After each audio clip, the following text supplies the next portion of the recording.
when did that happen, and how did that happen? I've heard some kind of different stories about it, but maybe I'm getting confused, but I wanted to hear from your point of view. I think I've heard it from them, and I've heard it from you all, and it didn't sound quite, I mean, obviously, you know, you were coming at it from different perspectives, but what do you remember about that time? Roger and Jeanie. Wow, dear friends. Um, they showed up at the church one night. We had no idea who they were prior to that, but they showed up at the church. Jeanie said, um, after the service, she was just really in awe of the service and kind of baffled about a lot that was going on because she'd never been in a service like ours before.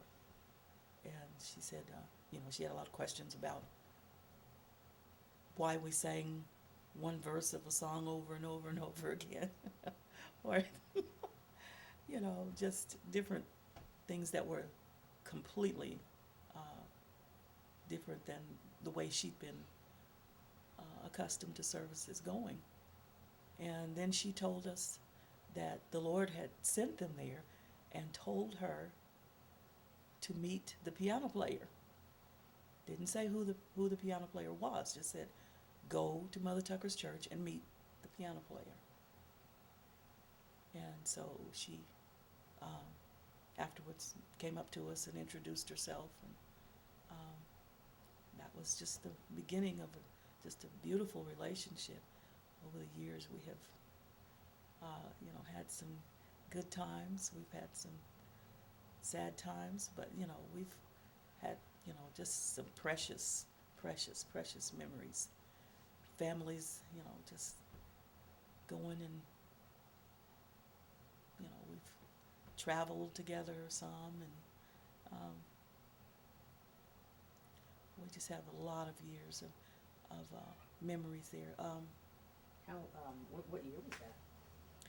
That was 1972, maybe, or maybe not quite 72, because Ray, my oldest daughter, was just a few months old, actually, 1971. So, no, it was 72, because Ray was born in December of 71. So, yeah, it was 72. What was your kind of your first impression when you saw them? Well, I didn't really know what to think of them. They were, uh, but they were very accommodating of us, and I felt they had a lot to offer. So it really, was seemed to our advantage to at least see what God had in mind, because she said God told her to come and to meet us. So we were just open to see what was going to come out of this relationship, and it was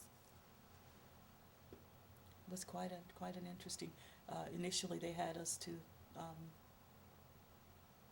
We lived as live-in counselors at a drug rehab center that they established, Bible-based, and Was that here or was that in was in Arkansas? Tulsa, yeah, over actually on Third Street, off Third Street on Exanthus, I believe it was. Yeah. So raised there. Wow, I didn't know that. Um, but yeah, they had a little house there, and they actually had guys that lived there that were, trying to get off drugs. There were some very serious cases, actually. Um, and so we learned a lot through that. My responsibility was primarily just cooking and keeping the house in order. Um, but Doyle's responsibilities were to work with the guys and, you know, do Bible studies with them on a daily basis. You had other activities, you know, where you take them, you know, to, I think, to Y or different, you know, different places where they could interact and, you know, just have some physical activity. But it, you know, it went okay. I think the first 8 months we didn't have a break, because it was just very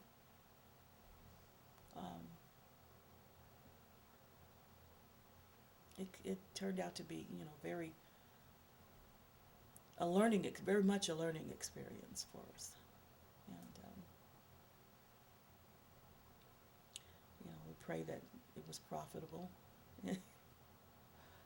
But that was just one of the first real experiences. And then I think shortly thereafter, they moved back to Arkansas, and we began to go back and forth from there to here, in different services and what have you.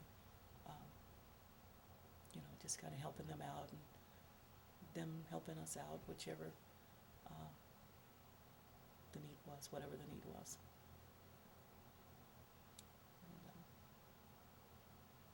And, they're now back in Arkansas and, you know,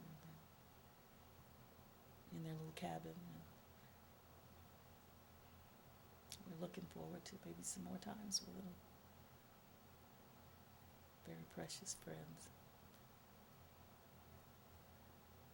Can you tell me about Grandpa?